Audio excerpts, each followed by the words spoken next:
O princípio número 9, onde a TCC ensina a gente a identificar, avaliar e responder aos pensamentos e crenças disfuncionais. Esse princípio aqui talvez seja o mais importante. Você vai aprender a reconhecer padrões de pensamentos negativos e a desenvolver formas mais saudáveis e realistas de pensar. Então essa reestruturação cognitiva é um componente central da TCC, para te ajudar a modificar essas crenças disfuncionais que contribuem para o seu sofrimento emocional. A gente não consegue controlar os pensamentos que entram na nossa cabeça, mas a gente pode decidir agir ou não diante desses pensamentos. Quando a gente aprende a identificar a forma como os pensamentos resultam em emoções, sensações e comportamentos, a gente é capaz de escolher um novo conjunto de hábitos que resultam em outras formas de pensar a respeito de nós mesmos. E isso não só resulta numa melhor capacidade da gente se autoavaliar, mas também de avaliar as situações, nossas emoções, e isso resulta em uma capacidade de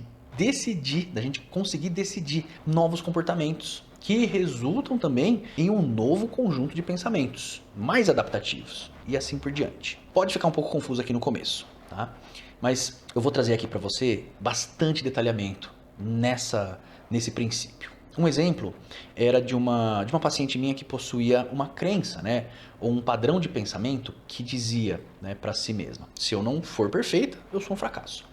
A gente fez um trabalhão para desafiar essa crença, identificando evidências contrárias disso e adotando uma visão um pouco mais equilibrada e realista, como eu posso cometer erros e ainda assim continuar sendo uma pessoa valiosa. Ao longo do tempo, essa mudança de perspectiva ajudou ela a reduzir significativamente essa visão autocrítica que ela carregava, e os seus níveis de ansiedade despencaram. Ela começou a aplicar essa ideia, né, essa reestruturação cognitiva em diversas áreas da vida dela. Isso melhorou o seu bem-estar de forma geral. Se você escuta isso, né, você fala: nossa, mas é simples, né? O que é isso? Eu tô falando para vocês que chegar na frente do espelho e fazer afirmações, né, de que eu sou bom, né, eu sou valioso, isso vai te trazer estruturação mental e você vai deixar de sentir, vai começar a fazer tudo. Não tem nada a ver com isso. Qual que é a ideia? É trazer para a consciência o fato de que muitas vezes a gente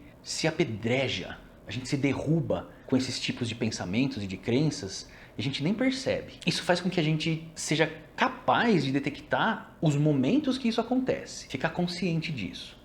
Então, quais são as situações que esses pensamentos surgem? Situações. Aonde você está? O que você está fazendo? Com quem que você está? São perguntas bem prudentes, bem necessárias para trazer para a consciência aquele padrão. E aí eu friso essa palavra, padrão. Porque nem sempre ou quase nunca a gente percebe que a gente está falando assim a nosso próprio respeito. Eu, Pedro, pessoalmente, eu tenho um padrão de pensamento, que é mais ou menos assim: nossa, como eu sou burro, como eu sou incompetente, pensando aqui a respeito do vídeo que eu tô fazendo, do script que eu tava escrevendo, né? Seu animal, escrever nesse roteiro de vídeo, por que você demorou tanto, seu preguiçoso? Olha só, né? Agora, como é que vocês, né, você aí que tá ouvindo isso, que tá vendo isso, como é que você acha que esse padrão de pensamento me faz reagir emocionalmente, primeiramente falando? Mesmo tendo passado 2 horas do meu dia durante uma semana inteira escrevendo isso e corrigindo, pensa nisso. Tive bastante tempo, bastante dedicação. Então, de acordo com esses pensamentos, eu sou um animal, um incompetente, um preguiçoso, um burro, um lerdo.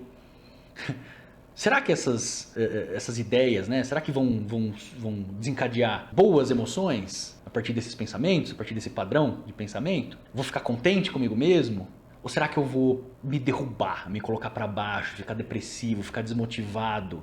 Será que até não vou desistir em alguns momentos? Não vou pensar em desistir? Então olha só, esse aqui é o miolinho da TCC. E agora eu quero tentar ilustrar isso bem para vocês. Eu vou tentar explicar para você o que eu ensino para os meus pacientes na identificação, na avaliação e na resposta dos seus pensamentos e crenças disfuncionais. Então eu vou fazer isso usando eu mesmo. Vou usar o meu próprio exemplo, a minha autoanálise dos pensamentos que eu tive enquanto eu escrevia esse roteiro aqui, usando o modelo cognitivo, que eu considero uma das ferramentas mais poderosas da TCC. Então vamos lá. Eu quero escrever um roteiro de teleprompter para um vídeo de YouTube para informar o maior número de pessoas possível sobre os benefícios da TCC. E para isso, eu vou fazer um vídeo falando sobre os 10 princípios da TCC, tá? Beleza, então é isso que eu quero fazer. Então, usando o modelo cognitivo, eu sei qual é a situação. Qual que é a situação, então? Vamos lá, Szinho de situação. Situação que eu me encontro. Pego meu papel e escrevo lá. Situação, escrevendo o roteiro para o vídeo. Dependendo de onde a gente começa a nossa análise, eu posso focar em 3 pontos diferentes. Na situação, na minha resposta ou no que eu penso, que aqui a gente está falando da tríade cognitiva. As respostas, geralmente, a gente dá maior atenção, a gente consegue perceber mais facilmente. São aquelas coisas, né, que causam, falando de forma bem simplificada, causam desconforto. Isso geralmente diz respeito às respostas ou reações que ocorrem, que no caso são 3, tá? As que eu falei bastante lá atrás, os exemplos trouxeram bastante ideias a respeito. Respostas emocionais, respostas fisiológicas e as respostas comportamentais. As respostas emocionais são, obviamente, as emoções. Tá? Você já sabe aí que tem um monte de emoção que a gente sente. Tá? E muitas vezes, muitas delas não são desejadas, não são agradáveis. Por exemplo, a angústia, a tristeza, a agonia, a desmotivação, o medo, a insegurança, ciúmes, inveja, né? Dentre tantas outras emoções aí que, se eu for falar tudo, fico até amanhã falando. Então, quando a gente sente algumas dessas emoções negativas, elas nem sempre se tornam conscientes. E é difícil nomear exatamente qual delas a gente está sentindo. E aí tem muita gente que fala, né? QI emocional. É quando a gente consegue nomear a emoção que a gente está sentindo. Então, eu ouço muito dos pacientes, né, de diversos pacientes meus. Fiquei mal, fiquei malzão, ou então, de repente, estava tudo ruim. Essa é uma parte importante do processo terapêutico. Quando a gente aprende a nomear a emoção que a gente está sentindo. Porque às vezes a gente pensa, né, eu estou angustiado, mas eu estou com raiva. Eu estou com raiva da pessoa, mas eu estou com raiva de mim mesmo. E é muito importante saber disso. Porque a gente começa a ter maior clareza do que pode ter causado aquela emoção. Nessa minha análise aqui, essas foram as minhas emoções no momento dessa situação que eu citei para vocês, escrevendo o roteiro. Eu senti ansiedade, angústia, insegurança, desprezo, desmotivação. Então, um outro tipo de resposta ou reação, né, a gente pode dizer dessas duas formas, são as respostas ou reações fisiológicas, que são aquelas coisas, né, aqueles acontecimentos corpóreos, aquelas coisas que a gente percebe no nosso corpo. Em algumas pessoas essa é a causa do maior desconforto, que pode ser muito mais facilmente notável, muito mais percebido e muitas vezes parece incontrolável. São todas aquelas coisas que parece que a gente não tem, né, muito o que fazer a respeito, né? O coração batendo mais forte. O que eu vou fazer? Não tem como eu pegar e diminuir o batimento do coração.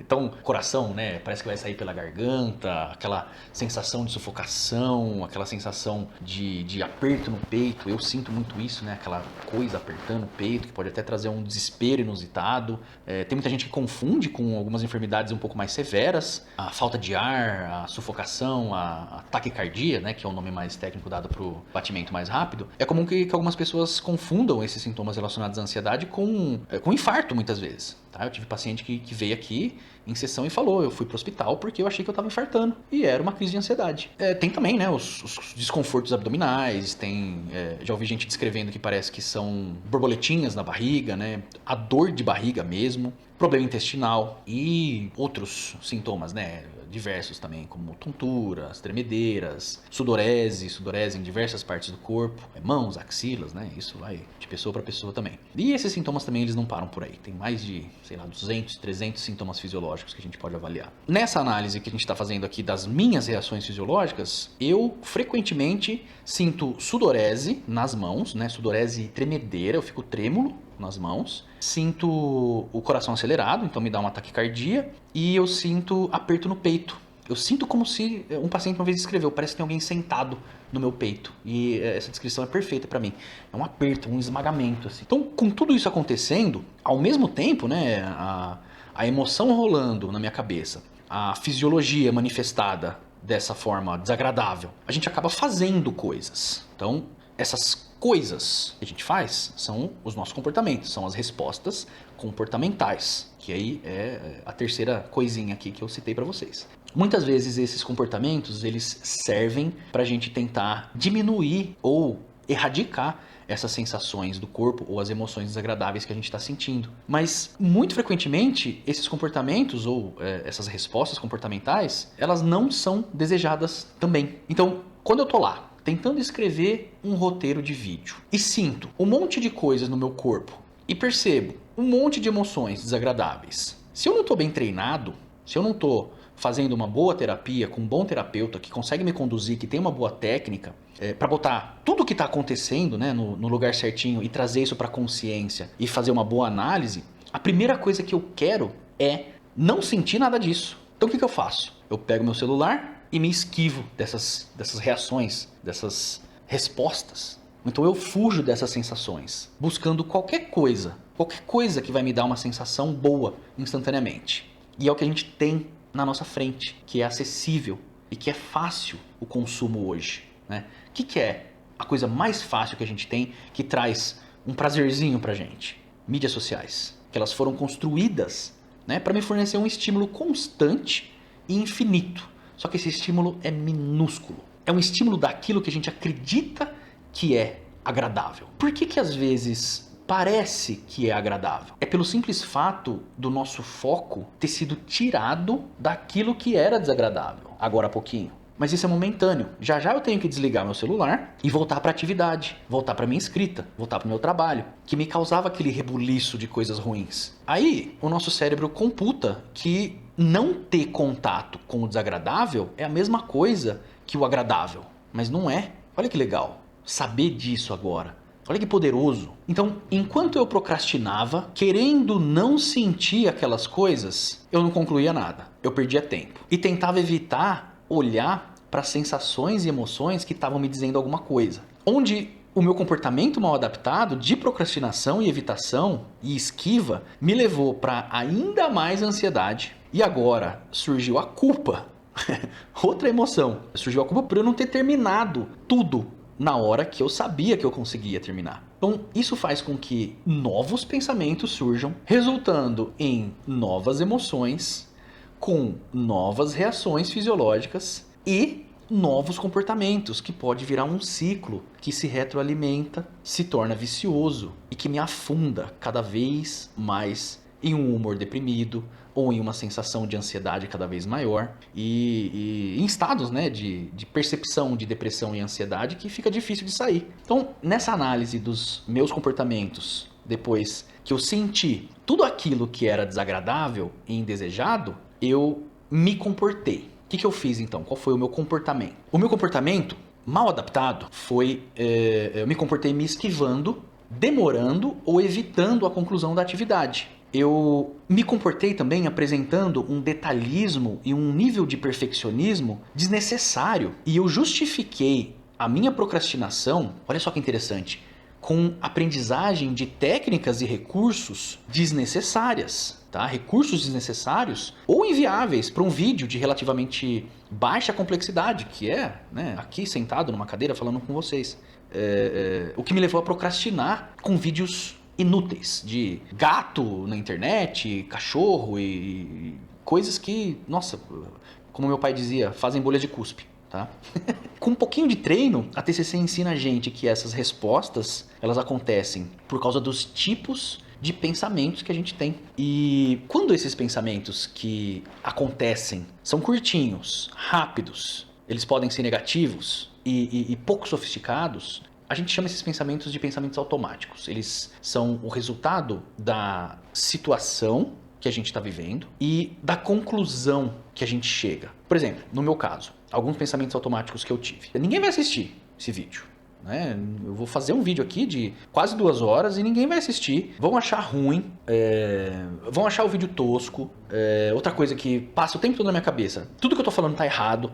Todo mundo consegue fazer um vídeo legal, menos eu. Eu vou falar besteira. Então, olha só quantos pensamentos automáticos. Olha como eles são curtinhos. Olha como é fácil comprar a ideia desses pensamentos. Imagina as emoções que surgem desses pensamentos. Eles são pouco sofisticados, curtos, estão sustentados por causa de um padrão de processamento cognitivo que eu carrego. E isso tudo é trabalhado e descoberto no processo terapêutico, em sessão. E olha aqui, um outro pensamento automático que você pode estar tendo nesse momento. Eu nunca vou entender isso que o Pedro está falando. Ou então, não tenho capacidade para fazer essa análise. Eu nunca vou aprender essa terapia que o Pedro está falando. Tá? E isso não é necessariamente verdade. A verdade é que o meu padrão de pensamento de lá de trás, na minha vida, que me construiu e que eu posso desconstruir, que é o que a gente chama de crença central, me faz ter medo de algumas coisas quando eu vejo a possibilidade delas se concretizarem. Então eu aprendi desde muito cedo que eu não quero que me vejam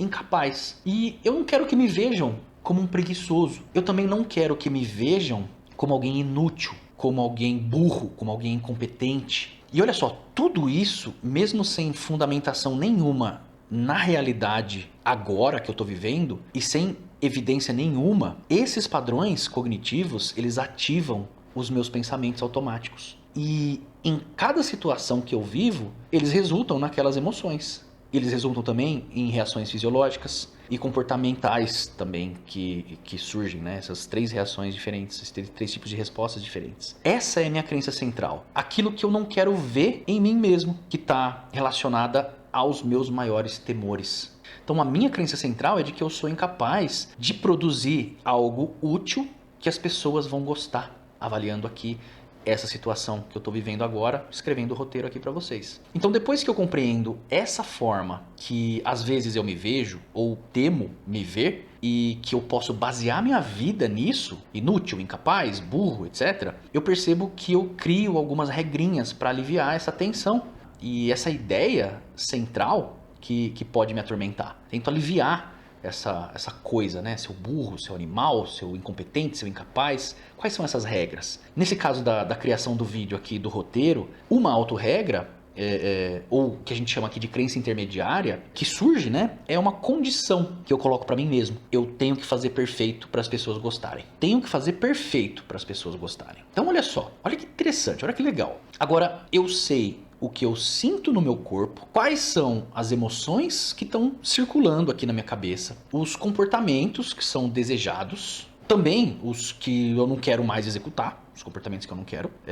Eu sei qual é a situação que eu tô, que está causando tudo isso. Eu sei os pensamentos que fazem surgir todas essas coisas. Eu sei também quais são os padrões cognitivos que, em conjunto com a situação, contribuem para o surgimento desses pensamentos. E sei também quais são as regras que eu coloco na minha vida para trazer algum alívio, algum conforto mental. Mas essas regras, elas nem sempre são úteis. Mas e agora? Depois que a gente compreende tudo isso, depois que a gente sabe que está tudo isso consciente agora passando pela nossa cabeça, o que a gente faz? Aí entra o próximo princípio e o último princípio.